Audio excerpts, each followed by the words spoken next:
Chapter 3 History. Marcella Benilda. I stared at the long table I had asked the kitchen mistress to prepare. Since Wind arrived in a mare, the only time I was able to talk to him was when I came to his room uninvited. That did not even go well.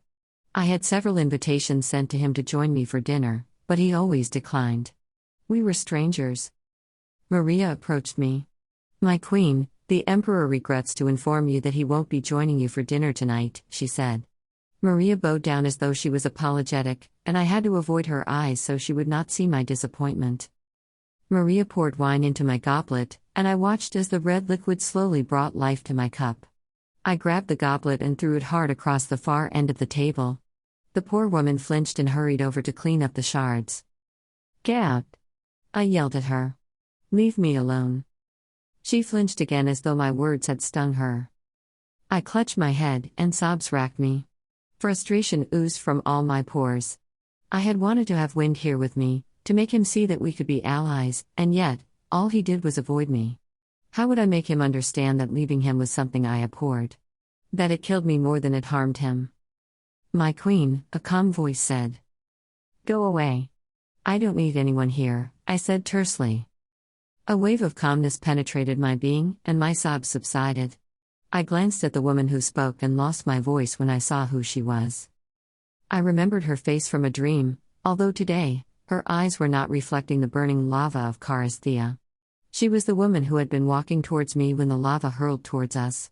It would have hit her because she was blocking me, but at the last minute, she had moved sideways, leaving the lava hurling straight towards me and burning me on the spot. My body went cold. "Who are you? Who allowed you to seek my audience? And at this hour?" I demanded. I have to admit that as much as I wanted to be mad at the woman, I could not bring myself to be, and that in itself was a puzzle. "My queen, I am Solarin Douglas, the Emperor's advisor and peacemaker," she said, bowing before me. "It doesn't matter who you are. I didn't summon you. You have no right to stand before me, unannounced," I said. I paled upon recognizing the woman in front of me. Her face did not change. There was a slight upturn of her lips, but her eyes remained kindly and calm. "Forgive me, my queen. I'm here to talk to you about your son," she said. I raised my eyebrows at her. "What business is it of yours?" I growled. "As much as it is the Emperor's," she said calmly.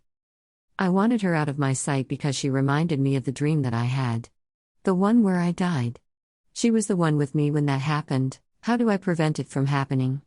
I needed to run away from her or to send her away from me. "What exactly do you need from me?" I asked. "Your presence." I almost choked. "My presence? But I can't be around her." I shook my head. "That's ridiculous. I have a palace to run. Leave it temporarily with your advisor. Leave it with the general. You will find a way. I was the one who convinced your son to see you." I was shocked but decided not to let her see it. This woman appeared to know more about Wind than I did, no matter how many spies I had sent to Canella to watch my son's activities and report them to me. "He doesn't need me. He wouldn't even dine with me," I said. "Your Majesty, you are like a child. What did you expect? For him to come crawling back to you after you deserted him?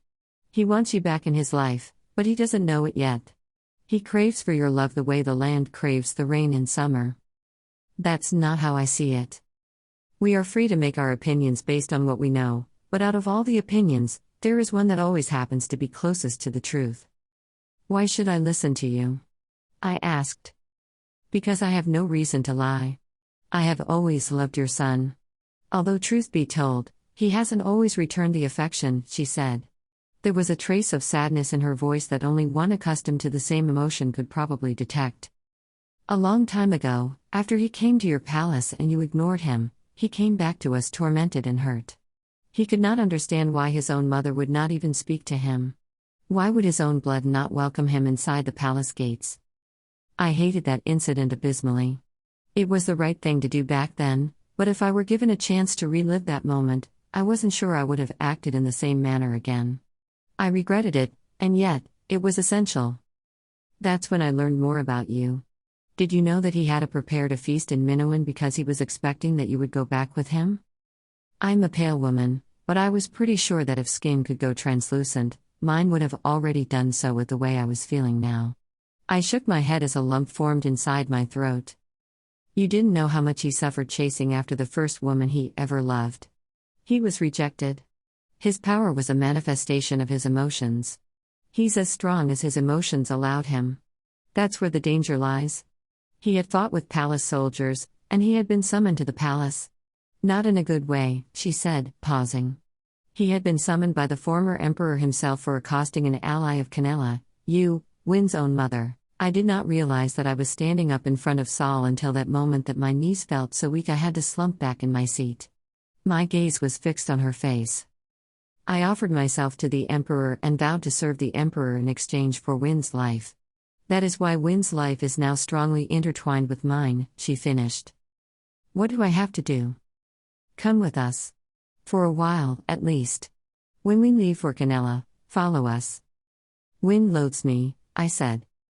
If you follow him uninvited and swear to protect him, he will hear the truth in your words. And maybe, she paused. For a moment, I believed that her eyes filled with tears. He would learn to love again.